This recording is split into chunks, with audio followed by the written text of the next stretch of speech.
Back to our channel friends, मैं सबका अपने चैनल स्टॉक्स फॉर लाइफ पे बहुत स्वागत करता हूँ। दोस्तों फिल फैमिली डे फिल्म बस पता है शाम को हमारी एक वीडियो आती है स्टॉक फटाफट या फिर न्यूज़ फटाफट, जहाँ पे वीडियो एक चर्चा ने कौन स्टॉक में क्या न्यूज़ आ रही है और क्या बेस्ट पेइंग लेवल इमर्ज हो रहा है।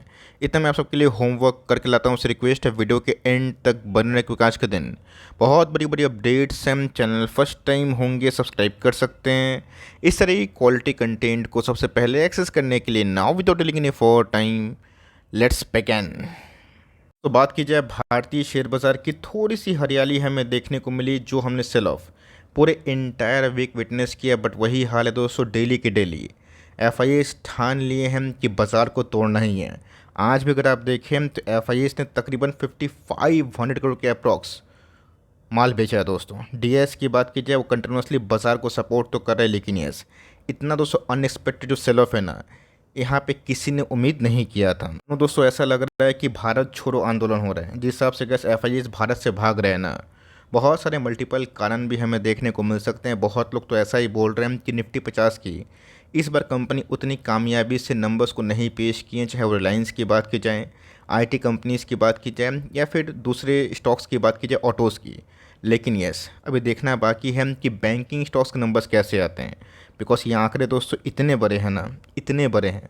मैं आपको क्या बोलूँ दोस्तों, ये मतलब यकीन से बाहर है। अगर ऐसे ही दोस्तों सेल ऑफ ना अगर एफआईएस आज से 10 साल पहले किए होते ना, बाजार टॉप से तकरीबन 30% इंडेक्स डाउन होता। ऑल दो डीएस का लगातार सपोर्ट मिलता हुआ देखने को मिला, लेकिन यस यहाँ पे दोस्तों एफएम को या फिर आरबीआई को कुछ पॉलिसीज़ में ना चेंजेस करने की आवश्यकता शायद पड़नी चाहिए। अब दोस्तों वो हमसे ज़्यादा जानते हैं, देखते हैं कि उनके पास क्या प्लान है। लेकिन यस एफआईएस को कैसे रोकना भी है। ऐसा नहीं है कि भारतीय बाज़ार सिर्फ हमारे बल पे ही चले, बाज़ार ओपन होना चाहिए और आपको सबको बाई और सेल करने का मौका मिलना चाहिए। अगर एफआईएस की हर एक कोशिश कोविड के बाद नाकाम साबित होते हुए देखने को मिली। कोविड के बाद कैसे उन्होंने यकीन नहीं किया था कि लॉन्ग टर्म इन्वेस्टमेंट इतना लोग प्रायोरिटी देंगे, खासकर एसआईपी वाले लोग। अब ये बात अलग है कि बाज़ार दोस्तों उनके बिना, बहुत लोग कमेंट बॉक्स में बोलते हैं कि सर एफआईएस नहीं खरीद रहे, क्या कारण है ये वो।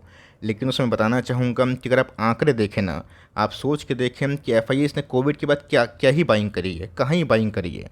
बट उसके बावजूद भी गैस कोविड लो 7700, वहाँ से गए निफ्टी 26,000 के आसपास गया बिना एफआईएस का। लेकिन अगर आप देखें एफआईएस के आंकड़े तब कोर्स काफ़ी हॉकिश है, काफ़ी डराने वाले हैं। लेकिन दोस्तों इसका दूसरा पहलू ये भी है कि जितने पैसे गए हैं आने वाले 1 साल 2 साल 3 साल 4 साल में इसके 50% के आसपास ये पैसे आते हैं ना, सोच के देखें दोस्तों बाज़ार कहाँ पे रहेगा। लेकिन बाज़ार पिछले कुछ समय से कुछ ज़्यादा भागा था, कोई ना कोई कारण से बाज़ार को गिरने का मौका मिलता है। तब कोर्स कैसे अभी के टाइम जो एफआईएस है वही हेडलाइंस बना रहे हैं। यहाँ पर दोस्तों आरबीआई साहब की बात की जाए, गवर्नर साहब की बात की जाए, वो बहुत सारे डिसीजन ऐसे मेक कर रहे हैं, हॉकिश स्टांस लेके आ रहे हैं और ऑफकोर्स बैन भी लगा रहे हैं। आज मनापुरम का शेयर 15-20% के आसपास फॉल हुआ, बिकॉज वहाँ पे ना कुछ रेस्ट्रिक्शंस हमें देखने को मिल रहे हैं और वेरियस एनबीएफसी पे आरबीआई की नकल कसते हुए देखने को मिल रही है, बिकॉज बहुत लोग अनएथिकली माइक्रो फाइनेंस में लोन बांट रहे हैं और ऑफकोर्स वसूली भी कर रहे हैं। तो जी हाँ गैस, इसके वजह से थोड़ा आज के दिन कुछ माइक्रो फाइनेंस में दबाव था। इवन अगर आप देखें तो बहुत सारे नाम आपको देखने को मिलेंगे, नावी, डीएमआई फाइनेंस। इवन गैस नावी अब तो ऐसा ऐप है ना कि बहुत लोग तो सीधा लोन मुहैया करवा लेते हैं। तो होता है दोस्तों आरबीआई इसको लेके बहुत ही एग्रेसिवली अपने डिसीजन को मेक कर रहे हैं। इस बीच में दोस्तों एक बहुत बड़ी अपडेट ये भी देखने को मिल रही है। 2 घंटा पहले दोस्तों रिपोर्ट्स को देखें तो उनसे पूछा गया कि जिस हिसाब से एफआईएस भारत को सेल ऑफ कर रहे हैं या फिर माल बेच रहे हैं, शॉर्ट कर रहे हैं, कुछ भी कर रहे हैं, रेट कट कहाँ है। उन्होंने साफ साफ बता दिया है कि इस स्टेज पे रेट कट बहुत बहुत बहुत रिस्की है और प्री मैच्योर भी है। ऑफकोर्स ये रेट कट तो करेंगे, बट अभी के टाइम कोई भी तो पॉजिटिव सिग्नल देखने को नहीं मिल रहा है। जहाँ पे 2 गुट, एक गुट को ऐसा लगता है जिस हिसाब से स्टैंड अभी के टाइम दिखाई पड़ रहा है कि ऑटो सेल्स डिक्लाइन है, एफएमसीजी की कंडीशन थोड़ी बहुत ख़राब है, कंज्यूमर ग्राउंड रियलिटी पे बहुत ही कमज़ोर मोमेंटम दिखा रहे हैं। और दूसरी तरफ दोस्तों इन्फ्लेशन कूल डाउन होगा तभी हम लोग रेट कट करेंगे, इसी को लेके लोग अड़े हुए हैं। तब कोर्स आरबीआई ने साफ कर दिया कि इस स्टेज पे तो रेट कट भूल जाइए और ये बहुत ही प्रीमेच्योर्ड होगा और ऑफकोर्स ये बहुत डेंजरस भी हो सकता है। आपका क्या व्यू है कमेंट बॉक्स में ज़रूर बताइएगा। बीच में दोस्तों अगर आप देखें 2-3 दिन में ही ऑटो के बहुत सारे स्टॉक्स में मेजर डिक्लाइन देखने को मिल रही है। इस बार गाइस Q2 के नंबर्स बजाज ऑटो के लिए बिल्कुल भी अच्छे नहीं हुए और नंबर्स की बात की जाए उम्मीद से काफ़ी लो देखने को मिले। आप सबको अच्छे से पता है कि इंटरेस्ट रेट काफ़ी हाई होने की वजह से ना इन सब में सीधा इम्पैक्ट पड़ता है। जनरली गैस 90 से 95% लोग क्या करते हैं, सीधा कैश में कार बाइक थोड़ी ना खरीदते हैं, वो कोशिश करते हैं कि ईएमआई करवाया जाए।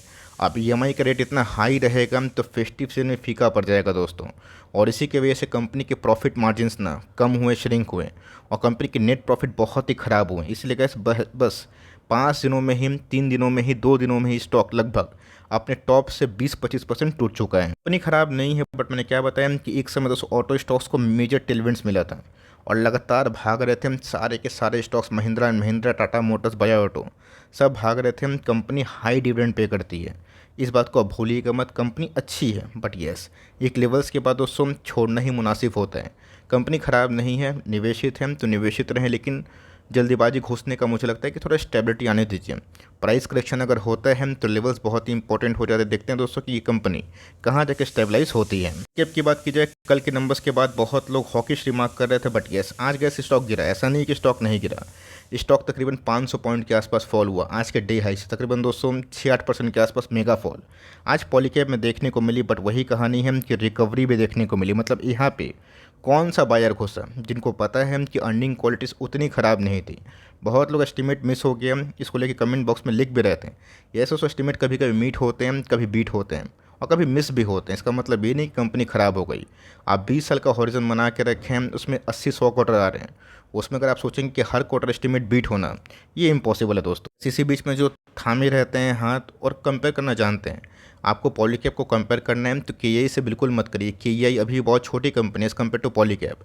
आपको पॉलीकैब को कवर करना है, हम कंपेयर करना है दोस्तों, तो ऑफकोर्स हेवल से करें, और इसने गैस हेवल से ना बहुत ही अच्छे नंबर्स पेश किए हैं, इसलिए रिकवरी हमें देखने को मिल रही है। कोई बड़ी बात नहीं है कि बाजार का सेंटीमेंट गिरा और ये स्टॉक गिर जाए तो अच्छी बात है ना, अच्छी कंपनी को डिस्काउंट मिलेगी, और हमेशा कैसे सब कंपनी मेजर डिस्काउंट में नहीं मिलती, कॉन्स्पिरेशन फेज में पहुंचती है। बट मुझे लगता है दोस्तों उभरते भारत में, बढ़ते भारत में पॉलीकैब का एक बहुत बड़ा योगदान होने वाला है, और 1 लाख करोड़ के आसपास की मार्केट कैप आज से 10 सालों के बाद दोस्तों मल्टी जो करोड़ से ना लैक्स में वो भी कन्वर्ट हो सकती है। कोशिश की बात की जाए, नंबर्स तो गैस टेपेड थे, लेकिन यस गाइडेंस मजबूत था। इवन गैस कल के नंबर्स के बाद मुझे लगा था कि शायद गाइडेंस रिविजन की वजह से स्टॉक इतना बड़ा फॉल नहीं होगा, बट मेरा अनुमान थोड़ा सा गलत निकला। इंसान हो ही सकता है। आज हमें 4% के आसपास फॉल देखने को मिला। इवन गैस निफ्टी आईटी में आज उतनी बड़ी कुछ खास उपलब्धि देखने को नहीं मिली। सारे के सारे आईटी ना थोड़ा अंडर परफॉर्मिंग किए हैं। सो जो लोग मार्जिन ऑफ सेफ्टी पे खरीदते हैं उनको कोई डर नहीं है। अब आप क्यों 1900-2000 के आसपास खरीदेंगे, आपने खरीदा होगा 1200-1300-1400 के आसपास, तो 5-10% का फॉल कोई बड़ा फॉल नहीं है। कंपनी इसके पहले भी साढ़े 1900 के आसपास थी, 1200 के आसपास पहुंची। जो टॉप में खरीदता है बिना एमओएस का, सिर्फ स्टॉक को चेस करता है, फंसता वो है। जो प्लानिंग से काम करता है फंसता कभी वो नहीं है। थोड़ा सा डिले तो होता है, बट पैसे बनते हैं। तो हम लोग ये सब लो लेवल्स के प्लेयर हैं जो सही टाइम में एंट्री करना चाहते हैं, और ऑफकोर्स लॉन्ग टर्म में अच्छे खासे पैसे बनते हैं। गिरता है तो अच्छी बात है, मैं चाहता हूँ दोस्तों और भी तो 200-300 पॉइंट गिरे तो वहाँ पे कैसे फिर से एसआईपी करने का ब्लू चिप कंपनी में मौका मिलेगा। एम एंट्री की बात की जाए 6% डाउन था। क्या नंबर्स बहुत ख़राब थे? नहीं, नंबर्स बहुत ख़राब नहीं थे, बट जो गाइडेंस के संग जो कमेंट्री थी इस बार उतनी रिमार्केबल देखने को नहीं मिली। इवन दोस्तों कल बहुत सारे लोग कमेंट बॉक्स में पूछ रहे थे कि सर इसका क्या रिमार्क है, दीजिए। तो मैंने कल रात भर बैठ के चेक किया और देखा कि कंपनी को लेके क्या कमेंट्री आ रही है वेरियस ब्रोकर द्वारा। वो गैस इनकी फाइनेंशियल एबिलिटी पे तो कोई संदेह नहीं कर रहे, बट जो कमेंट्री नियर टर्म में दिखाई पड़ रही है उसको चैलेंज के तौर पे ले रहे हैं। घूम फिर दोस्तों मैं एक ही बात बोलूँगा कि लॉन्ग टर्म इन्वेस्टर आप लोग हैं, और हम लोग भी लॉन्ग टर्म इन्वेस्टर हैं। ये कंपनी बीच में गिर के कहाँ आई थी? 4000 और 5000, 4500 के आसपास फिर से गई ना दोस्तों टॉप पे। तो ये होता है, बहुत लोग टॉप पे क्या करते हैं, प्रॉफिट को बुक करते हैं। उनका मानना है कि रिजल्ट जो भी हो मुझे टॉप पे प्रॉफिट को बुक करना है। रीज़न मिल गया दोस्तों तो प्रॉफिट बुक करेंगे। फिर से कैसे स्टॉक गिरेगा, सही भाव पे आएगा, एवरेजिंग फ्रेश एंट्री करने का मौका मिलेगा। लॉन्ग टर्म इन्वेस्टर है तो डिविडेंड को एंजॉय करें, और ये सब कंपनी पे हिम्मत करके लॉन्ग टर्म तक बने रहें। टाटा कंज्यूमर की बात की जाए तो of course guys despite negativity Tata consumer ने गैस इस पर बहुत ही स्टेलर नंबर्स पेश किए हैं, और इसने गैस सारे एस्टिमेट्स को बीट किए हैं। दोस्तों बहुत ही पुरानी है, और ऑफकोर्स टाटा ग्रुप का बहुत ही शानदार कंपनी है। इस कंपनी को भी दोस्तों हमने बहुत ही लोअर लेवल से ग्रैब किया था ब्रेकआउट के पहले, जब एक साइडवेज पैटर्न में कंपनी ट्रेड कर रही थी, तभी वीडियो बनाया था। टारगेट्स भी सब हमारे लगभग मीट हुए हैं, और कंपनी के नंबर्स इस पर अच्छे आए हैं, एस्टिमेट को बीट किए हैं। अब सोमवार को जो ही बाजार का डिसीजन होगा हम लोग मानेंगे, लेकिन कंपनी अच्छी है, मजबूत है, नंबर्स भी इनलाइन है। अब बाजार इसको गिरा देगा तो हम लोग क्या कर सकते हैं, लेकिन यस लॉन्ग टर्म में इस कंपनी होल्ड करने वाली है। एशियन पेंट की बात की जाए तो ऑफकोर्स बहुत दिग्गज ग्रुप में से एक शानदार कंपनी है। Q2 के नंबर से मुझे कुछ ज़्यादा एक्सपेक्टेशन नहीं है बिकॉज इस बार मानसून अगस्त के महीने में, सितंबर के महीने में कुछ ज़्यादा चलता हुआ देखने को मिले। इवन गैस मैं जहाँ रहता हूँ ना, उसमें कल के दिन भी बारिश हुई, आज के दिन भी बारिश हुई। अब मानसून थोड़ा सा एक्सटेंड होता है तो पेंट कंपनी उस समय अच्छा नहीं करती। तो मैं Q2 में कैसे बहुत बड़ा बवंडर इनके नंबर से एक्सपेक्ट नहीं कर रहा हूँ। और एफ इतना बड़ा सेल ऑफ कर रहे हैं ना, पैसा कहाँ से निकालेंगे? बजाज फाइनेंस से, एशियन पेंट से, जो दिग्गज कंपनी है। और वही हमें देखने को मिल रहा है। तो एशियन पेंट तो उससे कमाल की कंपनी है, बट वही कहानी है, जब भाव टूटा रहता है तो लोग कॉन्फिडेंस लेवल भी काफ़ी कम होता है। बहुत सारे पास्ट इवेंट भी हमें देखने को मिले जहाँ पे ग्रोथ कभी कभी थोड़ा स्लो हुआ था, थोड़ा सा कम भागा था, और 3 साल 4 साल लोग रो रहे थे। बट जिनका दोस्तों पेशेंस लेवल ट्रेमेंडस है ना, उनको अच्छे से पता है हम क्या एशियन पेंट में पैसा लगा रहे हैं। कोई तीसरी चौथी कंपनी में नहीं लगा रहे हैं जिसका कोई बैलेंस शीट है ही नहीं। इसका बैलेंस में शीट भी है, कंपनी अच्छी है, बोलने का मतलब ये है कंपनी फंडामेंटली अच्छी है। नो मैटर वॉट दोस्तों, अगर आपका होल्डिंग पीरियड लॉन्ग टर्म वाला है तो लॉस बुक करने की आवश्यकता मेरे हिसाब से नहीं है। रेस्ट दोस्तों कोई बाई और से रिकमेंडेशन नहीं है, आपने पॉइंट ऑफ व्यू से काम करे। बिकॉज कंपनी मुझे अच्छी लगती है, बट चूँकि कॉन्सोलेशन फेज़ में हम तो बहुत लोगों को शायद ख़राब लगेगी।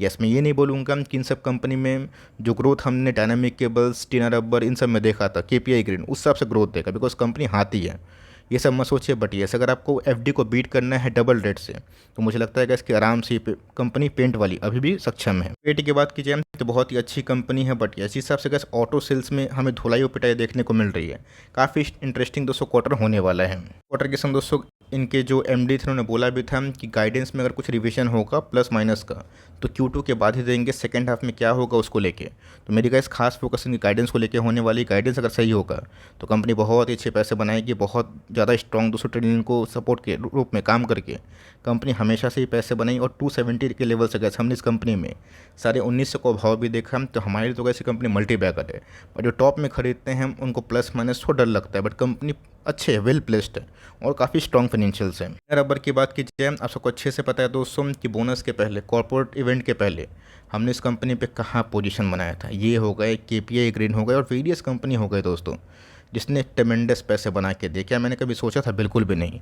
पर टीना रबर की बात की जाए 1700 के आसपास चल रही है। कंपनी की बात की जाए तो हमने क्या इस कॉर्पोरेट इवेंट के पहले ही इस कंपनी में उठाया था, जहाँ पे इसने फ्रेश टॉप को तोड़ के सेकेंड टॉप की तैयारी की थी। और उसके बाद क्या, जब जैसे ही फ्रेश टॉप टूटा हमें कहाँ देखने को मिला टॉप पे, और कंपनी 2200 के आसपास भागी है, गिर के 1500 के आसपास भी आई थी। तो यहाँ दोस्तों थोड़ा सा वेट एंड वॉच करें।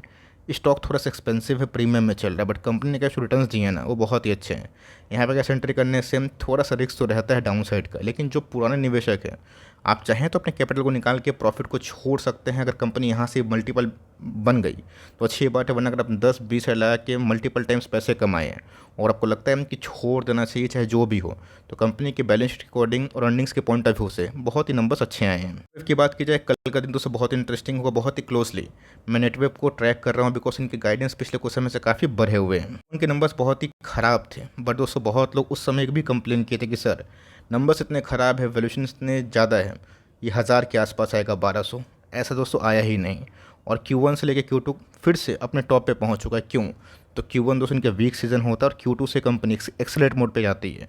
अब Q3 और Q4 के आने नंबर्स बाकी है, लेकिन कल के दिन जो भी नंबर्स होगा मैं ज़रूर आपको बताऊंगा। इसकी बात की जाए Q3 में दोस्तों एक बहुत ही अच्छी कंपनी है। वाटेक बाग हो गए, EMS हो गए, जैस इंजीनियरिंग हो गए, सारे के सारे अच्छी कंपनी। और ऑफकोर्स वाटर ट्रीटमेंट का जो थीम है उसमें गवर्नमेंट का काफ़ी पुश है, इस कंपनी को काफ़ी बूस्ट मिलने वाला है। बहुत ही ईगरली वेट कर रहा हूँ इनके Q2 के नंबर्स का। देखते हैं कि नंबर्स के संग कंपनी क्या बोलती है। कौन कॉल दोस्तों पर के ना मैं प्रॉमिस करता हूँ इसके ऊपर ज़रूर वीडियो लाऊंगा, बिकॉज इस कंपनी में मुझे पोटेंशियल दिखाई पड़ रहा है।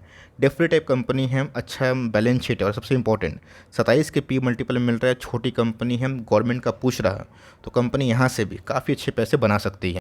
की जाए फाइन ऑर्गेनिक्स की, सारे के सारे केमिकल्स एक्सेप्ट हिमाद्री स्पेशलिटी या फिर अच्छी पॉन्डी ऑक्साइड भी दोस्तों एक अच्छी कंपनी है जिनके नंबर्स इस पर बहुत ही अच्छे थे। स्टॉक 5% डाउन है। तो केमिकल्स में गैस Q2 इस पर बहुत ब्लॉकबस्टर उम्मीद मत करेगा, बिकॉज ये बात मैंने आपको Q1 में बताया था। हम लोग सेकेंड हाफ से कुछ अच्छा उम्मीद कर सकते हैं। और दोस्तों मैंने एक चीज़ नोटिस करी है कि सेकेंड हाफ से ही, मतलब Q3 और Q4 से ही बहुत सारे प्रमोटर्स का ये थोड़ा सा विजन है कि उनको थोड़ा अच्छा चीज़ दिखाई दे रहा है। अब मैं तो प्रमोटर हूँ नहीं, मेरे पास जो न्यूज़ आएगी मैं तो वही बताऊँगा अपनी तरफ से, गैस मैं न्यूज़ बनाता नहीं हूँ, है ना। तो वही कहानी है। तो कंपनी अच्छी है, बट यस एक लंबा टाइम वेस्ट करेक्शन हमें देखने को मिल रहा है। बट कंपनी के बैलेंस शीट में गैस कोई नेगेटिविटी नहीं है, रिजर्व भी काफ़ी हाई है, प्रोमोटर का ज़बरदस्त स्टेक है, और कंपनी की बात की जाए काफ़ी कैश रिच है। एफसी की बात कीजिए, मैंने कहा सबको हमेशा बताया है कि स्टॉक को नहीं वैल्यूएशन को चेस करें। स्टॉक एक समय इतना भाग रहा था ना, डेली के डेली 15-20%। आज का इस कंपनी टॉप से 40% के आसपास गिर चुकी है। क्या हमने इस कंपनी में वीडियोस नहीं बनाई थी? मल्टीपल टाइम्स बनाई थी, आपको याद होगा, मेरे वीडियोस में जाकर देखें। आईएफसी का इस समय 22, 23, 24, 25, 26 रुपये के आसपास था और वहाँ से गैस कंपनी भागी। बहुत लोग प्रॉफिट बुकिंग किया और मैंने बताया भी था कि अब अपना निजी कॉल ले, आपको क्या करना है, आपको बने रहना है फिर निकलना है। बहुत लोग थोड़ा सा प्रॉफिट बुकिंग किए, कैपिटल निकाल के प्रॉफिट को छोड़ दिया। और बहुत लोग ऐसे भी थे ना जो 210 रुपये के आसपास बाइंग करें। और बहुत लोग को दोस्तों थोड़ा सा इन्फ्लुएंस भी नेगेटिव वे से किया गया कि ये कंपनी रुकेगी ही नहीं। आज अगर इस कंपनी टॉप से 40% गिर चुकी है। ये दोस्तों बहुत ही अच्छी है, मोनोपोली है, रेलवे को फाइनेंस करती है, बट सबका कैसे वैल्यूएशन होता है। आप अच्छे कंपनी को गलत वैल्यूएशन में खरीद लेंगे तो 3-5 साल अटक जाएंगे। और वही हमें डिफेंस में और रेलवेज में देखने को मिला। तो तेज़ी का एक समय के बाद ना थोड़ी सी स्पेकुलेटिव हो जाती है, वहाँ से गैस बचें। आपको सही वैल्यूएशन मिलेगा तो अच्छी कंपनी सही भाव में खरीदिए ना। देखते हैं Q2 के नंबर्स आईआरएफसी के लिए कैसे होता है। ऑफकोर्स पूरे इंटायर रेलवेज इस बार नंबर्स कैसा पेश करता है। फुड की बात की जाए, बहुत ही दोस्तों में ट्रैक लिस्ट में है Q2 के नंबर्स। Q1 में गए हमने एक चीज़ देखा था कि हाईएस्ट एवर सेल्स, जो मुझे बहुत ही अच्छा लगा था। इसलिए गैस कंपनी 550 से भाग के Q2 में उसके पहले ही 680 के आसपास पहुंची और वहां से फिर से 5% के आसपास फॉल हुई है। फॉल से घबराएंगे तो लॉन्ग टर्म में गैस कई पैसे नहीं बनाएंगे। बाजार आपको हमेशा डराएगा और हमने भी गैस बहुत जगह पे डर के सामने ही जीता था। उस समय तो लगा नहीं था कि बहुत सारे कंपनीज इतने बड़े मार्केट कैप बिलोंग हो जाएंगे और अचीव हो जाएंगे। हमने गैस बहुत सारे मल्टीप्लिकेटर इन्जॉय भी किए हैं। कुछ कंपनीज ऐसी भी हैं जो लैग कर रही है, पीछे चल रही है। अभी तो गैस बहुत ही अनएथिकल हो जाएगा नहीं ये सोचना कि हमारे पोर्टफोलियो में अगर 40 स्टॉक है, 40 भाग हैं, कोई कंपनी 5 गुना डिक्सन टाइप की हो जाती है और कोई कंपनी नहीं चलती है बट आपकी कैपिटल बचा कर रखती है। तो वही कहानी है कंपनी में। 2021 के टॉप से उतने बड़े पैसे नहीं बने बट कंपनी का प्लान्स बहुत ही अच्छे हैं। मोटर्स की बात की जाए तो जी हाँ गैस, इनके भी नंबर्स की बात की जाए, बाजार एस्टिमेट करा शायद उतने अच्छे नहीं आए और इसीलिए गैस कंपनी अपने टॉप से ना 25% डाउन है। ऑल दो आज कंपनी 3% भागी है। इतनी अच्छी है जब भी गैस निफ्टी 50 के स्टॉक्स को खरीदना हुआ, मेरा ऐसा मानना है आप डिस्काउंट में खरीदें। टॉप से 20-30% गिर रहा है, वहाँ पर छोटे छोटे अमाउंट लगाइए और अमाउंट लगाने के बाद संग संग ये मत सोचें कि स्टॉक कल के दिन परसों के दिन भागेगा। कभी तो दोस्तों हम लोगों ने ऐसा भी देखा है कि स्टॉक में आज एवरेजिंग करना शुरू करते हैं और 3 साल तक करते हैं, चौथा 5वां साल स्टॉक परफॉर्म करता है और तब अच्छे पैसे बनते हैं। लेकिन दोस्तों आज की युवा पीढ़ी में फटाफट ट्रेंड्स का मामला है कि आज निवेश किए 6 महीने के बाद रिजल्ट चाहिए, ऐसा नहीं होता दोस्तों। शेयर बाज़ार इसका नाम नहीं है।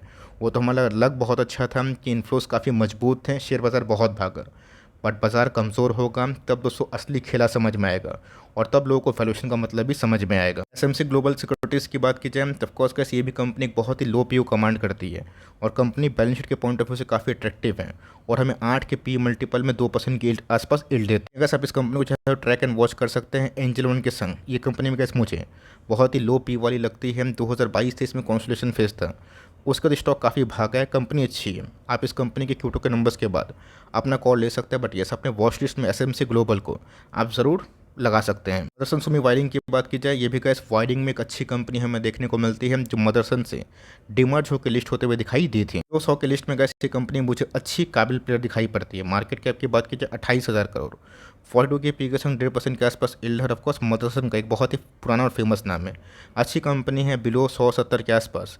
इन सब कंपनी में निवेश करते हैं तो अच्छी बात है, वरना पेनी वगैरह के चक्कर में ना बहुत लोग शॉर्ट टर्म में तो पैसा कमा लेते हैं, प्रॉफिट बुक नहीं करते और लास्ट में ना 10 साल 8 साल फंस जाते हैं। स्टॉक की बात की जाए एमएल, आप सबको अच्छे से पता है कि डीमार्ट के साथ दोस्तों मैंने इस कंपनी को कवर किया था, बताया था कि इलेक्ट्रॉनिक मार्ट्स ऑफ इंडिया बहुत तेज़ी से एग्रेसिवली अपने कामकाज को आगे बढ़ा रही है। हमारे सामने Q2 के नंबर्स नहीं आते हैं, देखते हैं कैसे आते हैं नंबर्स। लेकिन ये कंपनी का एक रेंज बाउंड पिछले 6 महीने से कर रही है जो बहुत ही अच्छा संकेत है। कंपनी का मार्केट कैप 8,000 करोड़ 40 के पी मल्टीपल में कंपनी एग्रेसिवली काफ़ी अच्छा कामकाज कर रही है। इस कंपनी को ट्रैक करें, मुझे लगता है कि लॉन्ग टर्म इस कंपनी में काफ़ी पोटेंशियल है। वीडियो अच्छी लगी तो प्लीज़ लाइक करिएगा, चैनल फर्स्ट टाइम होंगे सब्सक्राइब करके बेल आइकन को प्रेस करना भी ना भूलिएगा। दोस्तों मिलते हैं जल्दी ही, तब तक के लिए bye. Thanks for listening friends, God bless you all.